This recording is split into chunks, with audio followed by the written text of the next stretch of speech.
neste momento, Deus, através desta emissora, leva até você mais um programa de fé, com mensagens, hinos e orações a seu favor.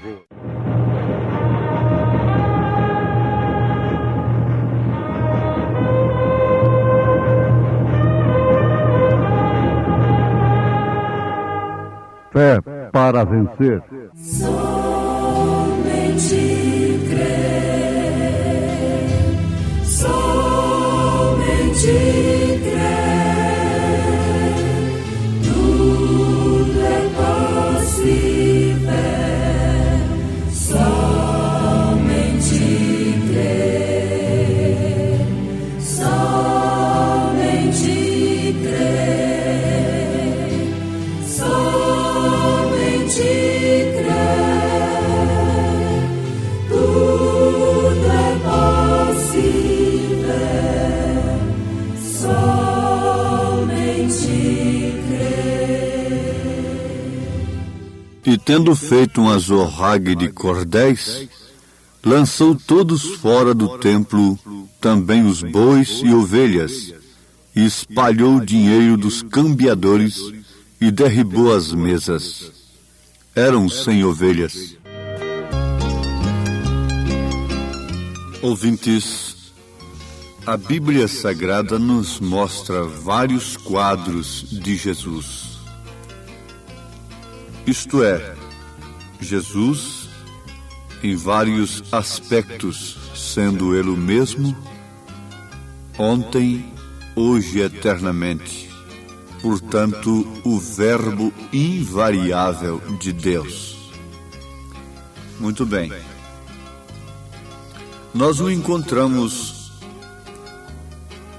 num quadro assim tão manso, tão suave, dizendo: vinde a mim todos que estáis cansados e oprimidos, e eu vos aliviarei. Nós o encontramos multiplicando os pães,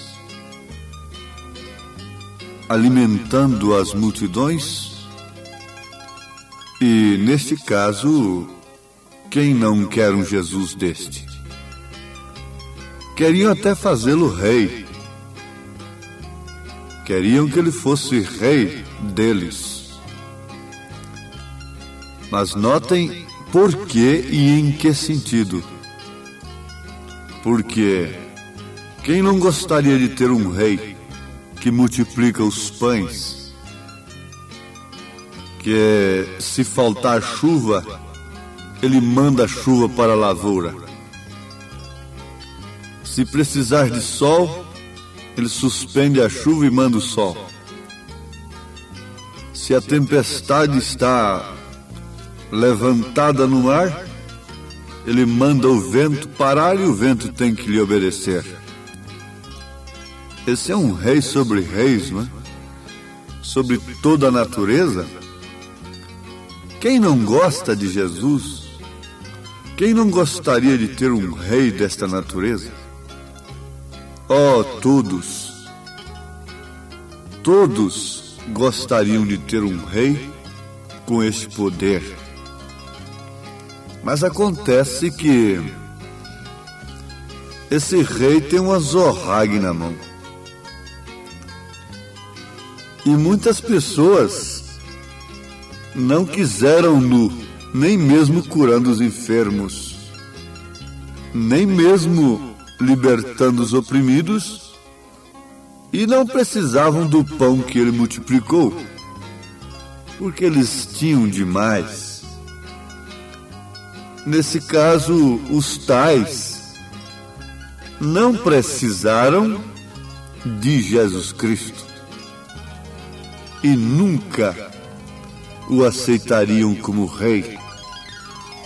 Mas foi justamente a estes que Jesus foi com o azorrague na mão. Eles estavam precisando de Jesus, embora não reconhecendo. O que o mundo de hoje sofre é a mesma coisa. Jesus purifica o templo. Em São João capítulo 2, a partir do versículo 13, vocês encontram isto aí.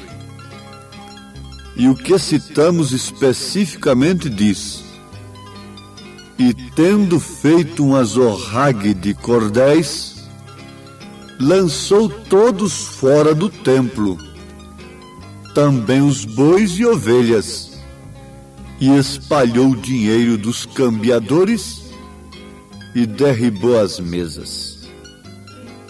Agora vamos viajar juntos através do tempo e vamos nos colocar lá no templo, naquele instante que o Nazareno, o Cristo meigo e suave, o homem que multiplicava os pães e chorava por causa dos enfermos, e tinha compaixão de ver aquele povo se arrastando atrás de si, como ovelhas que não têm pastor. Um verdadeiro pastor, um verdadeiro obreiro de Deus, nesses dias, quando vê o povo se arrastando atrás de si, deveria ter a mesma compaixão que Jesus teve pelo povo, porque isto quer dizer que eles estão como ovelhas sem pastor. Porque a ovelha que tem pastor, ela não vive, pelo menos não deve viver, se é que ela tem um verdadeiro aprisco, uma verdadeira ração, atrás de multidões, de milagreiros e assim etc, não é? Mas o resultado é que elas são ovelhas sem pastor mesmo. Mas vamos ao fato. Que tal agora você presenciando aquela cena? O Nazareno, com a zorrague na mão, jogando mesa no chão, enfiando os pés nas mesas, virando tudo aquilo, soltando os bois, as ovelhas. Ainda bem que as ovelhas foram soltas, não é? Elas são soltas. Elas são libertadas dessas gaiolas comerciais da fé. Porque Ele é o mesmo ontem, hoje e eternamente. E espalhou o dinheiro dos cambiadores e derribou as mesas. Bom, leiam São João capítulo 2, a partir do verso 13. E comece a assistir aquela cena e veja que posição, que impressão você teria daquele homem naquele instante. Agora viaja para o tempo em que estamos vivendo e começa a ouvir um pregador dizendo: filha, tudo está bem. Venha como está e eu vou pôr a mão na sua cabeça e você vai ser abençoado. Filho, vem como está. Jesus abençoa. E chorando aí, lamentando pelo rádio, nas reuniões, e gritando, e lamuriando, e gritando por Jesus, e tremendo a voz para Jesus abençoar o povo, e essa coisa toda. Bom, esse é um quadro muito interessante, não é? Muito importante e que cai na graça da maioria.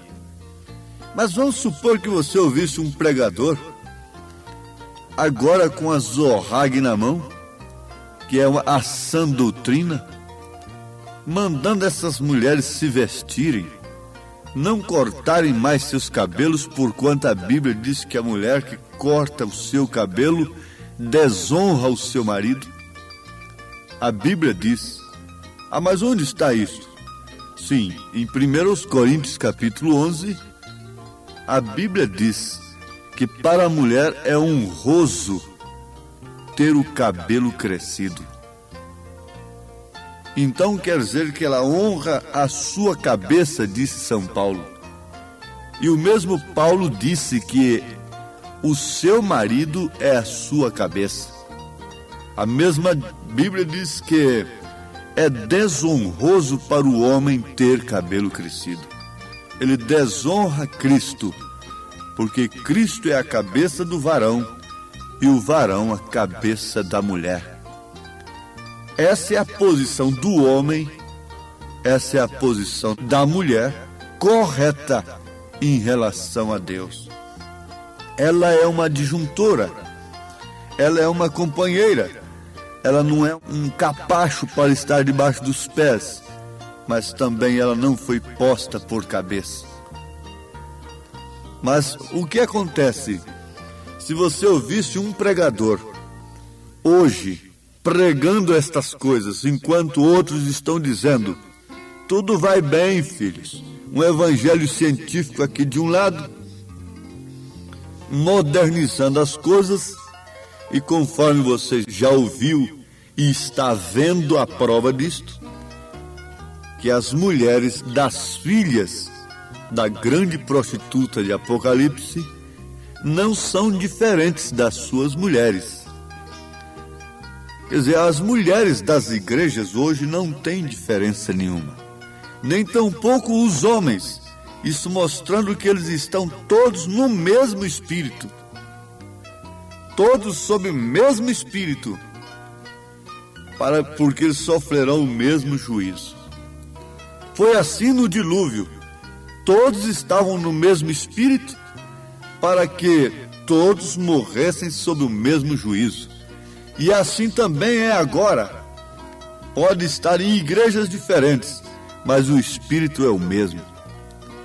É o espírito mundano, é o espírito do comércio religioso, é o espírito sensual, provocante. As três coisas estão na frente: fama, dinheiro e mulher. O comércio religioso foi combatido tremendamente por Jesus Cristo. Agora, de que maneira você encararia uma mensagem que implicasse, que mostrasse estas coisas nesse instante? Então seria a mesma maneira que você encararia aquela atitude de Jesus lá no templo, quando ele estava com a zorrague, açoitando aqueles cambiadores, virando mesas, mas vamos lembrar sempre, soltando as ovelhas. Eram 100 ovelhas, não é? Bom, amados, o tema é muito importante. É Jesus purifica o templo. O templo somos nós. Você veja, nesta mesma leitura de São João, capítulo 2, versículo 19, e você encontrará que Jesus respondeu e disse-lhes: derribai este templo, e em 3 dias o levantarei. Nota isto: derribai esse templo, e em 3 dias o levantarei. Agora, quando, pois, ressuscitou dos mortos, os seus discípulos lembraram-se de que ele lhes dissera isto, e creram na Escritura e na palavra que Jesus tinha dito. Antes, porém, no versículo 21 está escrito: mas ele falava do templo do seu corpo. Agora, em 1 Coríntios capítulo 4, versículo 14, você encontra, irmão amado, que o seu corpo é o templo. Jesus disse: derribai esse templo, e em 3 dias o levantarei, na primeira pessoa. Então era o Pai que estava falando ali. Quando ele orava ao Pai, era o Filho, mas quando a resposta vinha, era o Pai falando. Quando ele orou no túmulo de Lázaro, era o filho nascido de mulher orando. Mas quando a voz saiu: Lázaro, sai para fora, aquele era o Pai, porque ele disse: eu e o Pai somos um. Mas tudo isso é a zorrague de Deus entrando no templo, no seu coração, e tirando essas doutrinas de cambiadores, tirando essas doutrinas nascidas no paganismo e que têm atravessado as eras, mas como a semente que foi sepultada na terra, brotou e veio crescendo com Lutero, Wesley, os dons espirituais, então tem chegado agora o seu grão novamente. Nós temos que voltar à fé apostólica. Nós temos que fazer as mesmas obras dos nossos pais, e por isso temos de ter a mesma fé.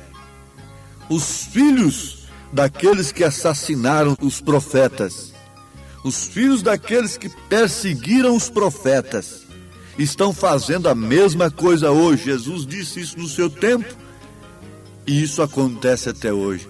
Isso quer dizer, eles estão fazendo as obras do pai deles, que foi matar, que foi perseguir, que foi se mundanizar, foi se misturar com o mundo, as coisas de Deus com as coisas do mundo.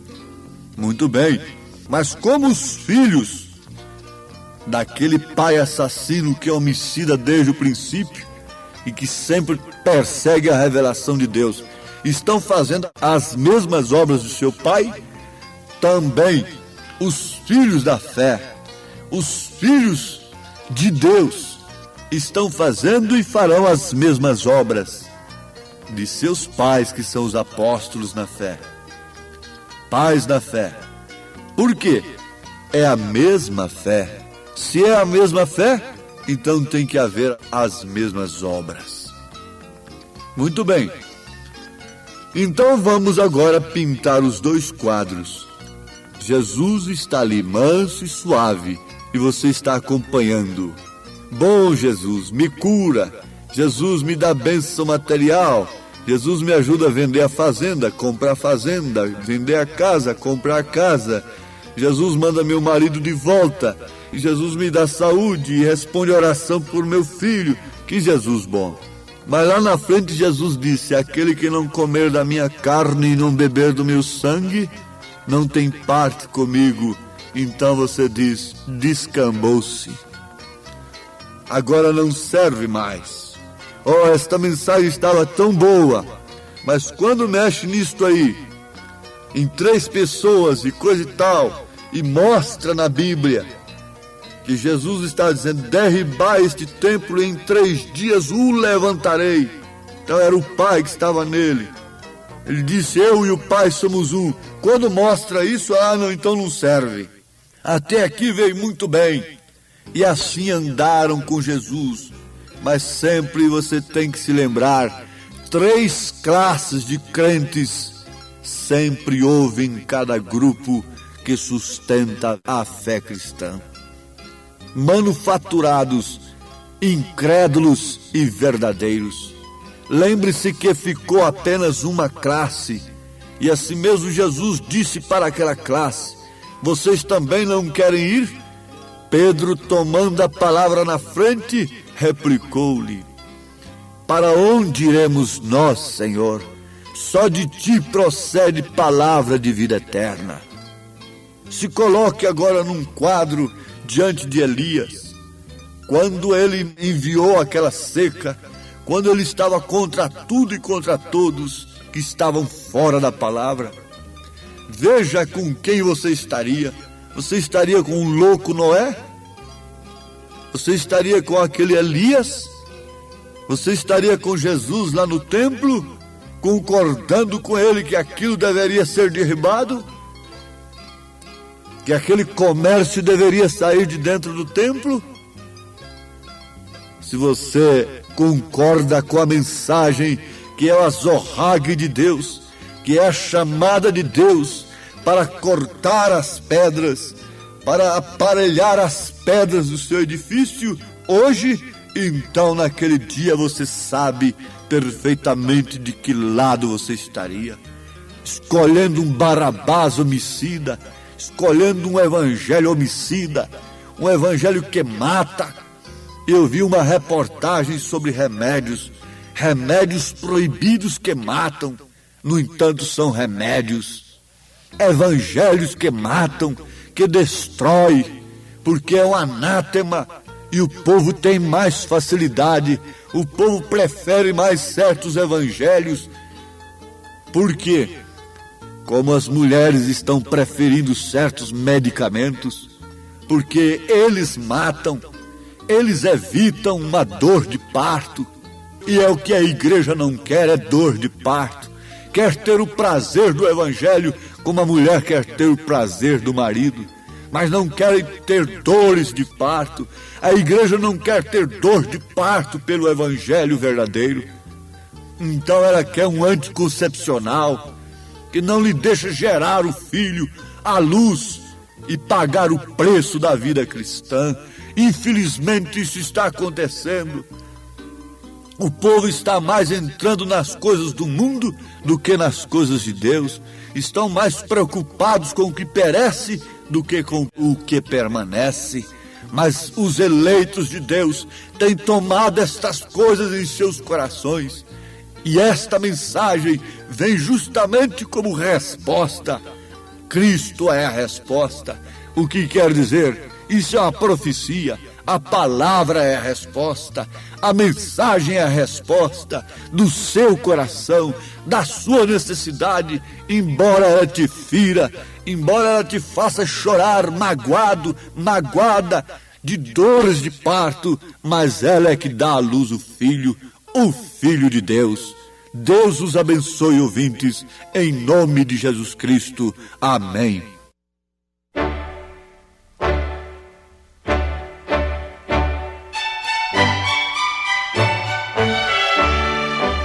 Ouvintes, escreva-nos pela caixa postal de número 15.020, 15020, CEP 74.501-970, Goiânia, Goiás.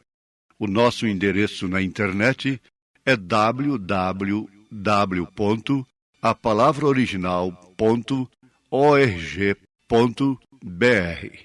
Volte a nos ouvir amanhã novamente neste mesmo horário, nesta emissora, se o Senhor nos permitir, com fé no Filho de Deus, a fé que vence o mundo.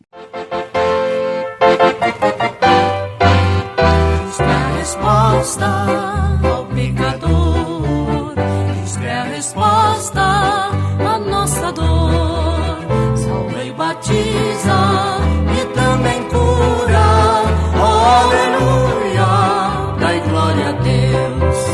Não desanimes, ó pecador, Cristo é a resposta à tua dor.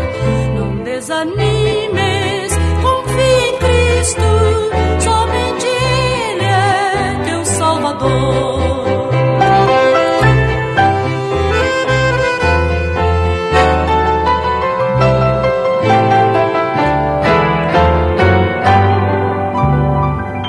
Cristo é a resposta ao pecador,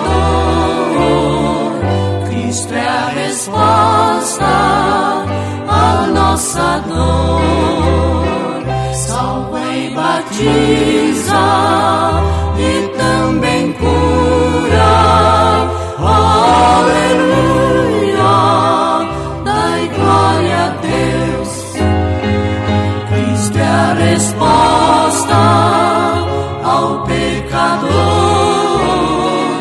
Cristo é a resposta à nossa dor, salva e batiza e também cura, aleluia, dai glória a Deus.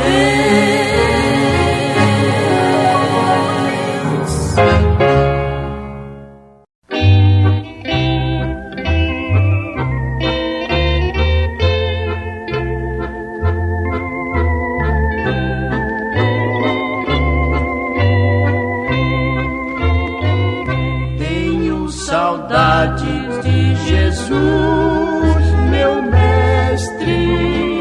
Tenho saudades de Jesus, meu rei. Mas ao findar o meu labor terrestre, me encontrarei com Ele, sim, eu sei.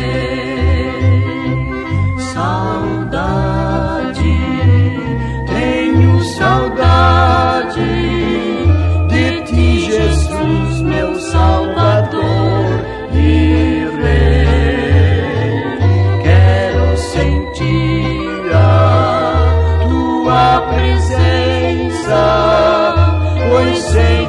só assim feliz serei. Tenho vontade de viver com Cristo, de nos seus braços sempre me abrigar. Sim, quero a Ele sempre ser submisso e confiar no seu amor sem par. Saudade, tenho saudade de ti, Jesus, meu Salvador e Rei. Quero sentir a tua presença, pois sei que só assim feliz serei.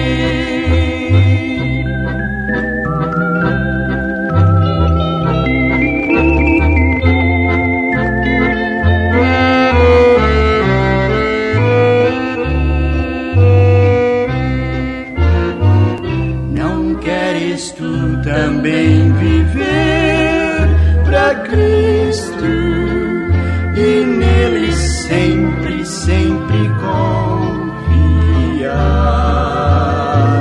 Sua presença te dará conforto e seu amor o levará ao lar. Saudade, tenho saudade de ti, Jesus, meu Salvador e Rei. Quero sentir a tua presença, pois sei que só assim feliz